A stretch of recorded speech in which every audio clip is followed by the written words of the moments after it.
Baik, yang pertama adalah sejarah kerajaan.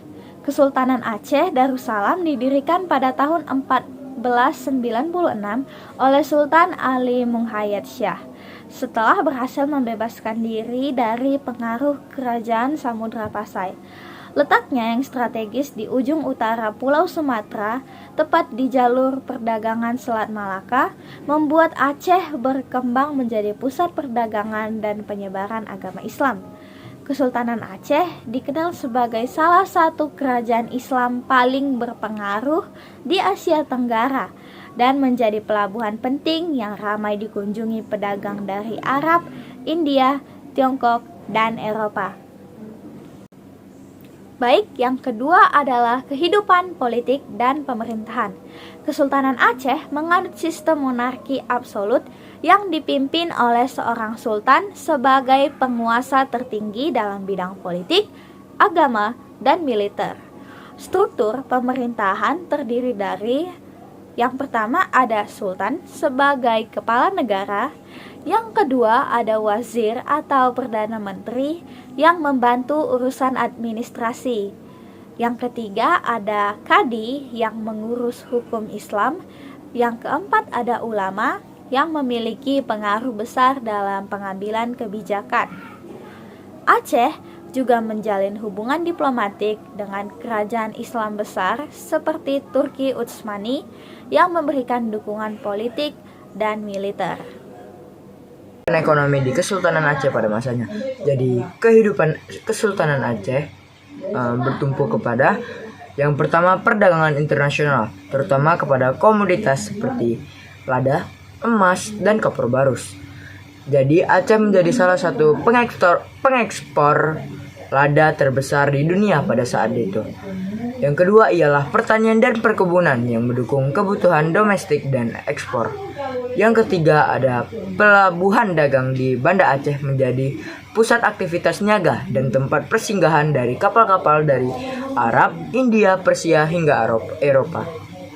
Jadi yang terakhir adalah penerapan sistem monopoli dagang di mana kerajaan langsung mengatur dan mengawasi kegiatan-kegiatan ekonomi yang berlangsung kepada kerajaan Kesultanan Aceh pada masa itu. Kehidupan sosial budaya masyarakat Aceh sangat dipengaruhi oleh ajaran agama Islam. Islam menjadi dasar dalam berbagai aspek kehidupan, mulai dari hukum, pendidikan, hingga adat istiadat. Hal ini tercermin dalam pepatah, adat bersendirikan syarak, syarak bersendirikan kitabullah, yang menegaskan bahwa adat istiadat masyarakat Aceh harus sejalan dengan ajaran Islam. Pendidikan Islam berkembang pesat di Aceh, ditandai dengan hadirnya lembaga tradisional seperti Dayah, yaitu pesantren khas Aceh, serta Meunasah yang digunakan sebagai tempat belajar sekaligus tempat ibadah bagi masyarakat. Dalam struktur sosialnya, masyarakat Aceh terbagi dalam beberapa lapisan, seperti kaum bangsawan, para ulama, dan rakyat biasa, yang masing-masing memiliki peran tersendiri dalam kehidupan sosial.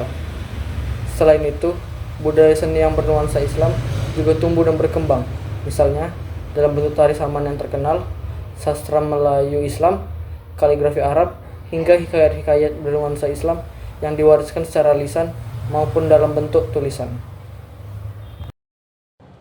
Masa kejayaan Aceh.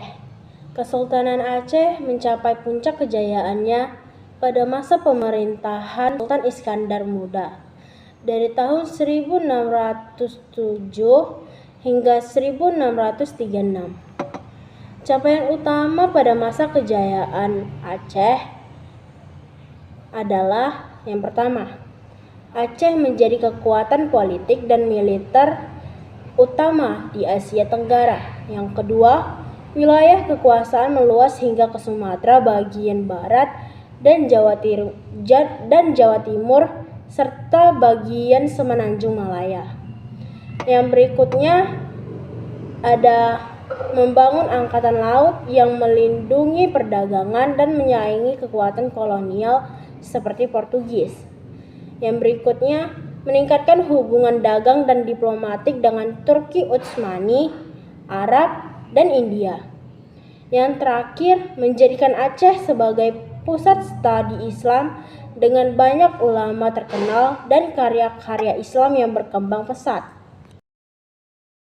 Runtuhan kerajaan. Jadi setelah wafatnya Sultan Iskandar Muda, Kesultanan Aceh mulai menunjukkan tanda-tanda kemunduran. Ada beberapa faktor penyebabnya, salah satunya adalah konflik internal di dalam kerajaan itu sendiri, yang tentu saja itu berdampak pada stabilitas politik. Selain itu, kekuatan militer Aceh juga mulai melemah, ditambah dengan semakin besarnya pengaruh bangsa-bangsa Eropa, terutama bangsa Belanda, dalam bidang perdagangan. Ini membuat posisi Aceh semakin terdesak. Lalu kita masuk ke masa Perang Aceh yang mana itu berlangsung cukup lama, yaitu dari tahun 1873 hingga 1904. Perang ini sangat melelahkan dan menghancurkan banyak infrastruktur penting di Aceh. Puncaknya terjadi pada tahun 1903 saat Sultan terakhir yaitu Sultan Muhammad Daud Shah menyerah kepada Belanda. Inilah yang menjadi tanda berakhirnya Kesultanan Aceh sebagai kekuatan politik yang merdeka. Namun, semangat rakyat Aceh tidak padam. Perlawanan masih terus berlangsung melalui gerilya, bahkan hingga masa perjuangan kemerdekaan Indonesia. Sebagai penutup, mari kita lihat kesimpulannya. Jadi kesimpulan yang bisa saya dapat adalah Kesultanan Aceh Darussalam merupakan salah satu kerajaan Islam terbesar yang berdiri sejak tahun 1496. Letaknya strategis di jalur perdagangan membuatnya berkembang pesat. Di masa Sultan Iskandar Muda, Aceh mencapai masa kejayaan yaitu dalam bidang politik, ekonomi, militer, dan agama.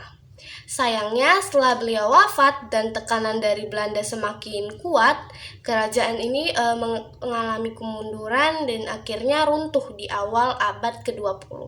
Meskipun begitu, warisan budaya dan semangat perjuangan rakyat Aceh tetap hidup hingga sekarang. Sekian dari saya, terima kasih.